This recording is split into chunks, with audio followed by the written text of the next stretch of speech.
So with this week, we have seen a strike both start and end, as earlier this week, well, last week, we saw the International Longshoremen's Association go on strike basically for at least two reasons. One is so that they could get more money, and two was that they could protect their job from automation, which that point I'm not 100% in agreement with them on, at least with the way that their president talks about this, but we'll get to this shortly afterwards. But we'll just read some statements here from More Perfect Union. They'll have a video we'll watch. We'll get into this fucking insane response that I saw from this video. The video we're going to watch a video of from More Perfect Union. But here we go. The International Longshoremen's Association is going on strike, but they're making an exception to ensure bombs continue to be sent to Israel, which is always great. Yeah. They're just like, look, we want, better pay, we want protection from automation, but we'll make sure that we continue this genocide. And here's the thing, at the end of the day, I'm still on the side of the union in this case, because they should be paid more, especially of how much the people who own these companies are getting paid. I just gotta say, this is one thing, and also with the automation, at least with the automation, with their whole thing with that's like something like, okay, I have a disagreement with, but this is something where I'm just like, really? Like, oh my god. But again, if they don't, then Biden might actually give a shit about something and actually try to do something about. It would be like, listen here, Jack, you know what, I'm gonna make sure that I'll make sure you get a pay decrease now. If you stop this genocide, I swear to God, I'm a Zionist. You better not get in my fucking way. That's where Dark Brandon comes in. But we also have this video from More Perfect Union that really goes into the strike itself. To Texas are on strike for the first time since 1977. Late last night, members of the International Longshoremen's Association walked off the job after their contract with the ports expired. Union power! Strong piece of power! Strong piece of power! ILA! All the way! Union power! Union power! The dock workers have two demands: higher wages and protections against job-killing automation. The ILA represents workers at 16 ports that handle half of the US's imports. These workers keep America moving, handling goods like beer, liquor, wine, bananas, cars, and even parts that keep our factories running. And they do this backbreaking work for as low as $20 an hour. They're demanding a $5 an hour raise every year for 6 years. Meanwhile, their bosses in the shipping industry have raked in over $400 billion in profits since 2020. Today, they're making billions and billions of dollars on our backs. We went through COVID. Every one of you guys went to work every single day. The workers are also fighting for a fair contract that doesn't allow automation of their jobs. According to a union-produced study, more than 2,250 East Coast workers could lose their jobs to robots if protections aren't implemented. If port owners don't step up and agree to workers' demands, it could cost the US $5 billion a week, and that means shortages and price hikes for everyone. We're gonna win this thing, trust me. They can't survive too long, and we're gonna get what the we deserve, believe me. God bless all you. And this only really lasted less than a week, so it's not like we're gonna see any backlash from that, like price raising. But at the same time, it's like, yeah, like these people should get what they deserve, especially when you compare like what these people are fucking making. And I also see a bunch of people like in response to this who are like very against this, including this reply that we'll get to. I mean, this one's just insane. But again, we'll get to it. But there are even people who are like who are probably like more left, who are just like, oh, how dare these guys, like, because they do get paid pretty well compared to the normal amount of people. Like it states here, these workers' backbreaking labor keeps America running, but paid starts at just $20 an hour. And people would probably see that and be like, dude, it starts at $20 an hour? These people are just bitching and complaining. But it's like, don't you think that you should also get paid the same, like paid more too?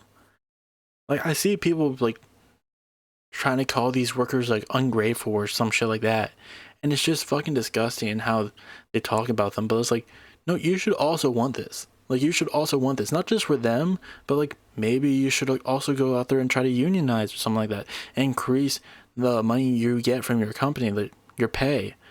Like, this should hopefully inspire you to do the same, but some people just don't see it like that, including this guy right here. So I saw this guy in the replies of this video right here, and I replied to him, but we might as well just get into it because I just think this is funny. I guarantee you, the CIA and their Italian mafia criminal partners are behind the dock worker strike. This is part of the CIA NWO October surprise. This corrupt, self-centered, sociopathic fuck wants you to believe that only dock workers suffered from the fake pandemic lockdowns, and that somehow that justifies these greedy, lazy union pricks shutting down and devastating the entire US economy right before the holidays. You could just tell that his veins were popping out of his forehead while writing this, just on his phone being like, and have you heard their fucking demands? 70% pay increases and removal of all automation from the docks. I guess he wouldn't want any of his lazy, useless, unproductive union members to be replaced by machine and lose their cushy jobs. I guarantee you, there's not a non-union trade worker or any hardworking farmer or mechanic in this world, especially anyone with real business sense, who wouldn't want less automation. Automation saves backbreaking, dangerous, and/or tedious labor and greatly improves efficiency and productivity. And here's the thing, with that whole part, I do agree with. Automation should make people's work better. The problem is that the way that companies use it now is that they use it as a replacement for the workers, when it should just be like, no, keep the workers on, just make their job easier. But instead, they're just like, okay, but how about we get rid of some of our employees, we make their job harder by having them do all these extra tasks, but we'll make it seem like it's no big deal because they're like, oh, well, a robot's doing it for you. I don't know, it just sucks. Like, I think automation in general is a good thing, but the way that, it's used, in our, capitalist economy is just terrible. The way that it's used to kind of just take advantage of workers in order to give them more work while also keeping jobs low and firing people just sucks. And I saw people in the replies, just these two, keep taking your meds, you need them, it's time to take your meds. And in reply to that, I was like, ignore the haters, king. Don't take a single one of those med pills. Bill Gates puts microchips in them to control us. I love this guy. More people need to be like this guy, TJ Johnson or whatever. Oh, fucking hell. So we also have this post. This kind of goes back to the whole thing of, how much these dock workers make compared to their bosses. So we have this article right here. Many dock workers make 1,500,000 or more. Why they're going on strike. And then More Perfect Union replied to this being like, dock workers often work 80 hours a week or more for this pay, while bosses kicked back and made $400 billion since 2020. Working people deserve a good living. It's perfectly put there. And now we're going to listen to the ILA president himself. He is just something. He really is. By the name, his name, Harold J. Daggett. I've never seen a guy with a more Irish name who is just so fucking Italian coded. Well, one of the companies, and I won't mention his name, he took himself the Christmas bonus, $4 billion.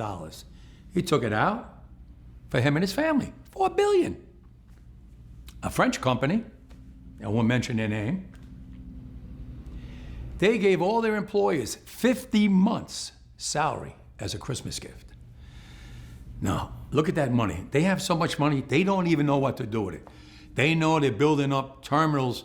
They want to go automation. They want more money now. Get rid of these men. We don't need them no more. It's a big change going on. I've been fighting automation for years. They destroyed LA. They put a fully automated terminal out there, Merce Line. 800 longshoremen lost their jobs. If it was up to them, they would like to see everybody lose their jobs. Yeah, that's the thing. But and he's right there. A lot of these companies will use automation and they'll just see it and be like, well, why do we need all these workers then? But it's these people who don't even know how it fucking works. Like, I work in a factory, and we have automation there too. The factory just kind of like packs bottles into boxes, and there's some lines where you need a person to do it. There's other lines where a robot can do it. And the way that it works there is that there will be like 3 different lines, and they'll have one person work all of it, instead of just having one person do 2 lines or one person just do 1 line. And you might look at that and be like, well, why do you need all these people for a line if the robot's doing most of the work? And it's like, do you know how difficult it is?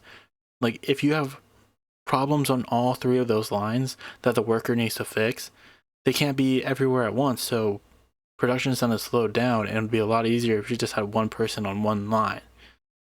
Like, I've had multiple days where I was just exhausted and tired because I had to run back and forth through all these lines, some of them not even being anywhere close to one another.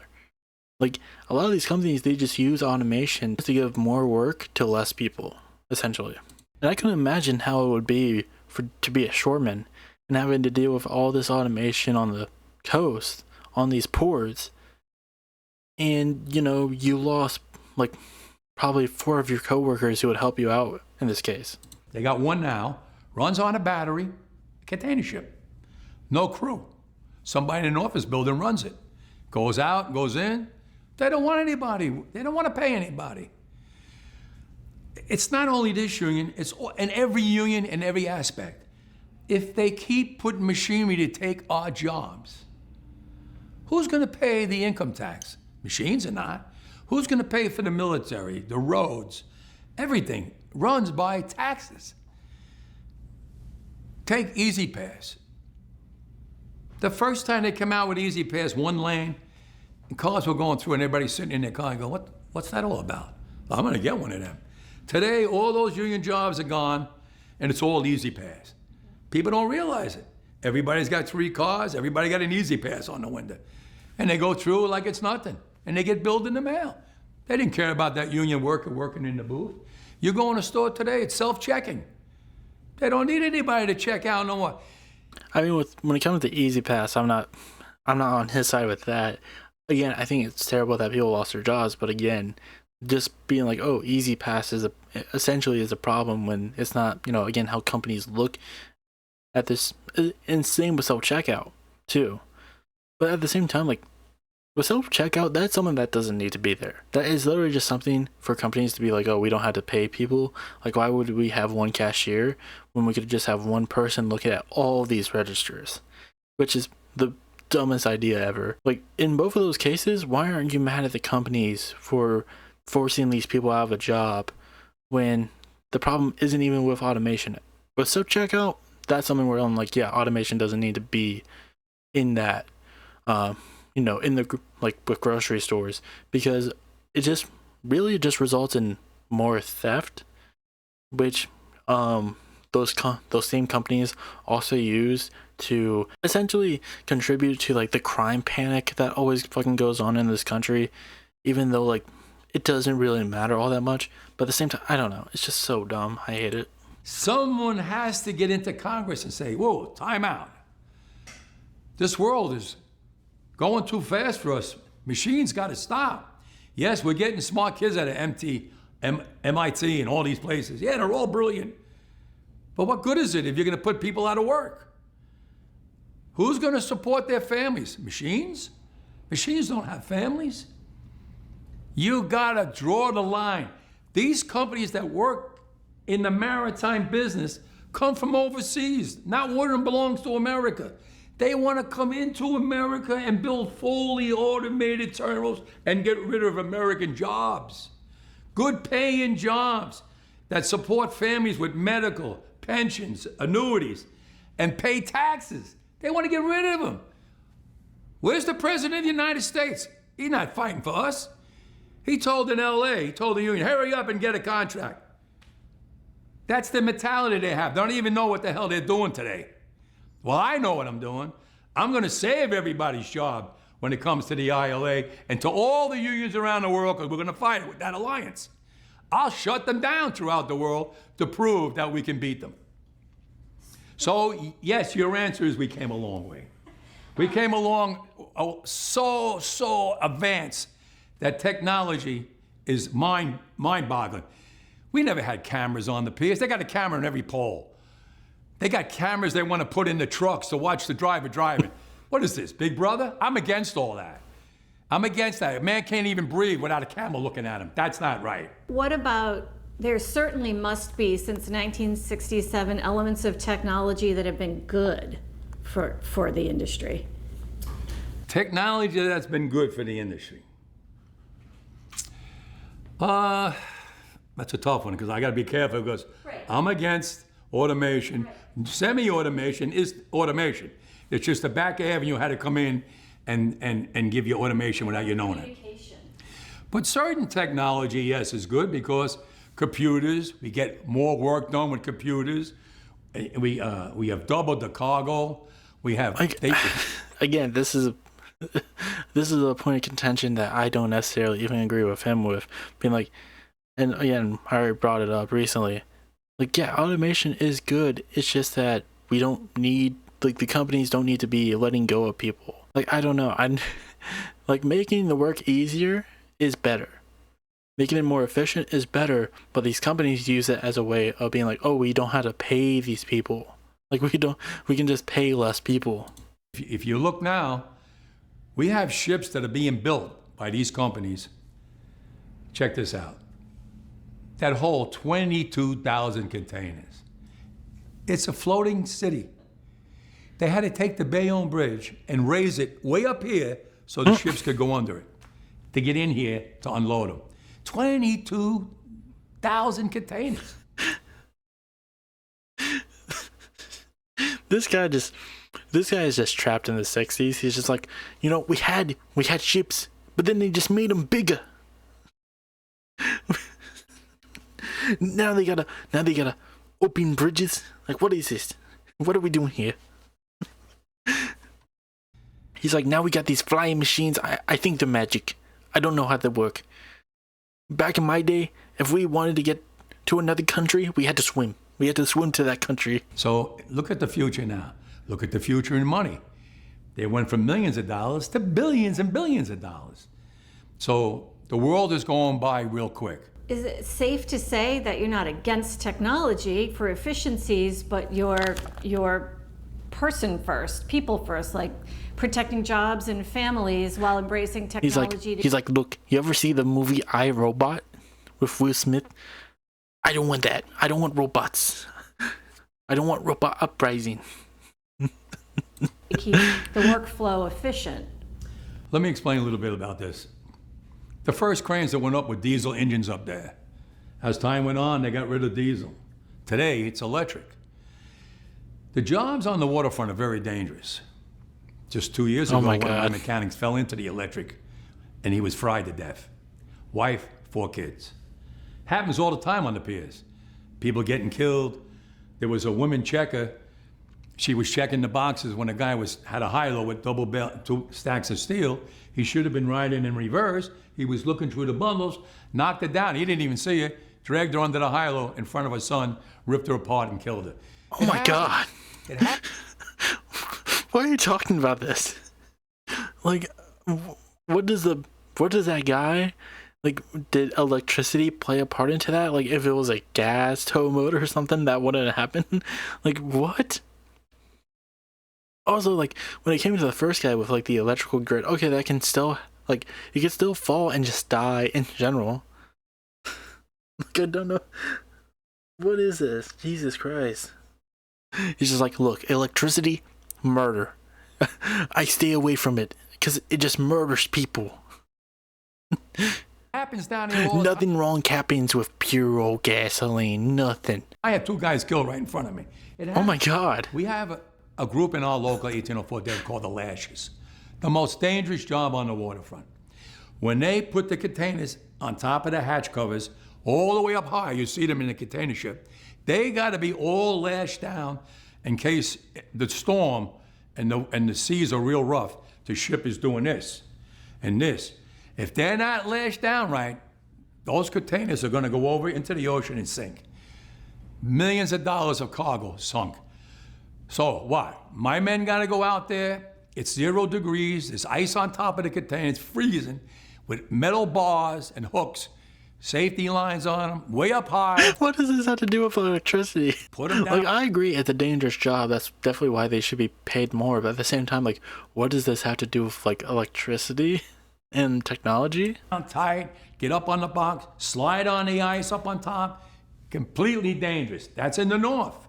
In the south, it could be 95, 105 degrees.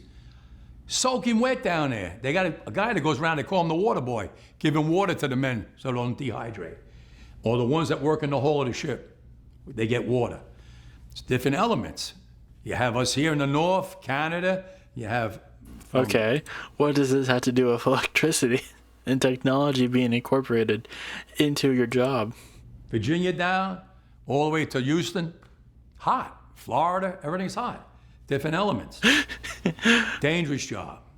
We've had 7... I just want this guy just to talk about anything. Like, you know how Disney had that show where it was like Jeff Goldblum explains the world or whatever the fuck that was? I want that, but with this guy. 17 people killed in the last 3 years. That's 17 people that didn't come home. We just had a kid killed in Houston. Jesus Young Christ, kid. why are you... What does this have to do with automation? He just wants to talk about murder. He's just like, you don't understand. I've murdered so many of my workers because they dared to ask if we could have some more automation to make the job easier. I killed him myself. That guy in the electrical grid, I pushed him over. His family will never see him because of me. Like, the woman who's asking all these questions is like, okay, what's your thoughts on like automation? What's some good automation that you think would be helpful? And he's just like, let me tell you about murder. You want to know that you want to know about a son who watched his own mother get skinned alive? That's why I fight. I fight for jurisdiction. I fight for safety. I fight for these to be compensated with good salaries. These companies are making billions of dollars. They should take us along. We brought them to where they are. Now they want to get rid of us? That's not fair. Not fair at all. And this union's been around close to 200 years. So you can see why I'm always fighting. Why do you think you haven't had to strike since then? Because you had leaders like me, and the companies got smart and said, we don't want to go through another 3 months strike. Let's negotiate in good faith. Back then, the companies didn't make the money that we make today. So we negotiated in good faith. We went with 6-year contracts. And we got $1 raise, $1.50 raise for 6 years. It was great. It was a lot of money compared to 80 cents for 3 months. But today's world, it's changing into the future. They're not making millions no more. They're making billions. And they're spending... He's like, you remember the movie Superman 2? Where he, went so fast in the opposite direction of the Earth's orbit that he turned back time? That's what I want to do, but indefinitely. I just want to go back and back and back. I hate the future. These robots are coming to attack us. You ever seen Terminator? I want to do what they did, go back in time, but instead of kill a kid, I just want to go back. I want a piece of that for my men, because when they made their most money was during COVID. When my men had to go to work on those piers every single day, when everybody stayed home and went to work. Not my men. They died out there with the virus. We all got sick with the virus. We kept them going. We walked over their corpses. I even injected the coronavirus into their veins when they dared to bring up some automation. The Maine, Texas, Great Lakes, Puerto Rico, now the Bahamas. Everybody went to work during COVID. Nobody stayed home. Well, we stuffed their dead bodies in the cargo. Well, I want to be compensated for that.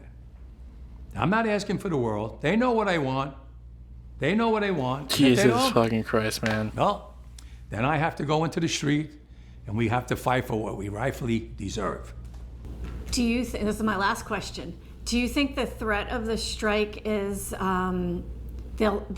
they can understand the significance of that based on the recent things that have happened, like our Key Bridge, we're from Maryland, our Key Bridge collapsing and it just stopping all the ships from being able to deliver. I'm glad you brought that up, because I would like to tell you something. Okay.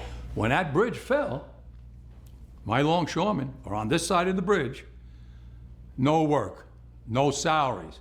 Biden called me up on the phone, President Biden. Harold, I got the money. I was worried about what Biden was. It was Hunter. He was just like, look, man, you want to do a bunch of cocaine since there's no work you gotta do? Build a new bridge. I go, oh. What about my longshoremen? They're out of work now. They didn't cause no problem. Well, he goes, I got the money for building a new bridge and getting the bridge that's in the water out of there.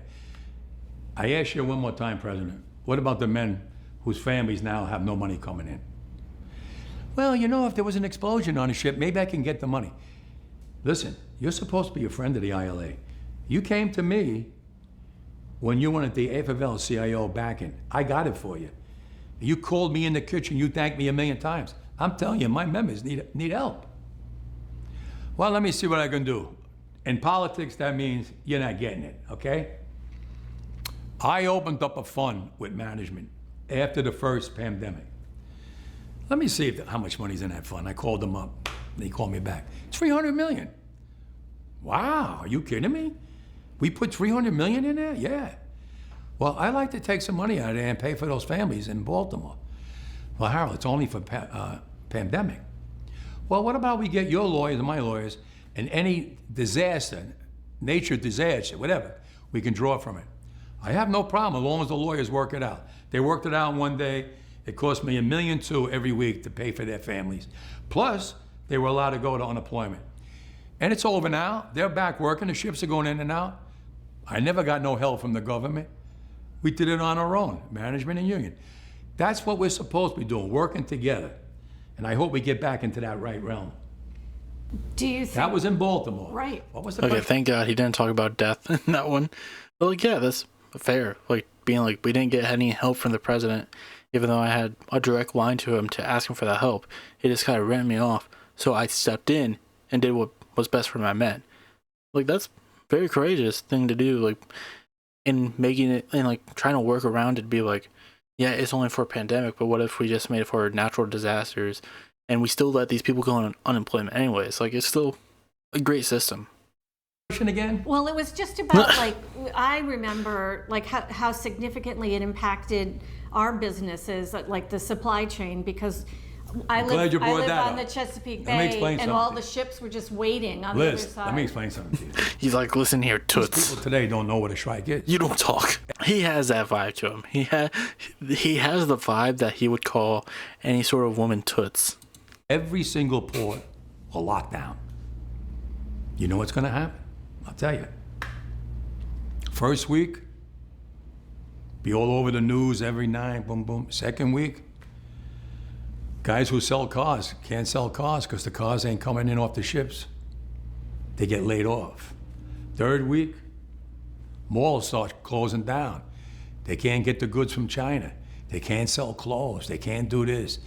Everything in the United States comes on a ship. They go out of business. Construction workers get laid off because the materials aren't coming in. The steel's not coming in. The lumber's not coming in. They lose their job. Everybody's hating the longshoremen now because now they realize how important our jobs are.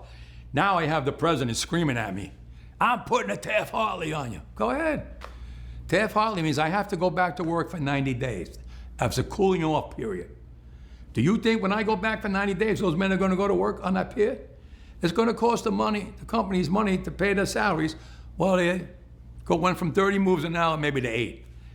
They're going to be like this. Who's going to win here in the long run? You're better off sitting down and let's get a contract and let's move on with this world. And in today's world, I'll cripple you. I will cripple you. I love this guy. You know, I definitely have his problems with, like, you know, automation and the fact that he, for some reason, really focused on people's deaths. Like, what? But at the end of the day, like, I love this guy's energy. I've heard some people hating on him because, like, they discovered some of the... I think he, like, drives around in a Rolls Royce. He has like a really good house. But at the same time, like if he's actively going out of his way to fight for, you know, his workers to get better raises, to get better money, if that's, you know, what he is doing in his position, then yeah, he can do that. I don't care. As long as he is using his position to actively try to get people, like, by doing what he is doing, he is making it so that more people like him, more people in that field, more working class people could, you know, live like him. And everyone should be able to do that, not just longshoremen. And I feel like, you know, I don't know personally, I feel like he would definitely agree with that. Like the fact that he is working so hard just to be like, you know, these people need to be paid more, these workers need to be paid more. That's obviously a good thing. So yeah, if he drives any, you know, pretty good car, then yeah, I'm all for that. He's still not making as much as these people who run these companies who are essentially stealing money from their employees. So yeah, I don't care what he drives, as long as he is, for the first and foremost, using his position to actively fight for his workers. And it worked out very quickly, by the way. I think the strike was announced on the 1st, or like very late September, and a few days later, the strike was over. They reached an agreement that includes a 61.5% wage increase over 6 years. Final details will be negotiated in the coming months. The longshoremen are expected to return to work tomorrow. So yeah, it was definitely successful. So, you know, it's great. We'll see how this goes. I believe, I don't know, there's a lot of strikes going on, but with this one, it's very, like, you know, open and closed case. Worked out great for them. Couldn't be more happier, but that's about it.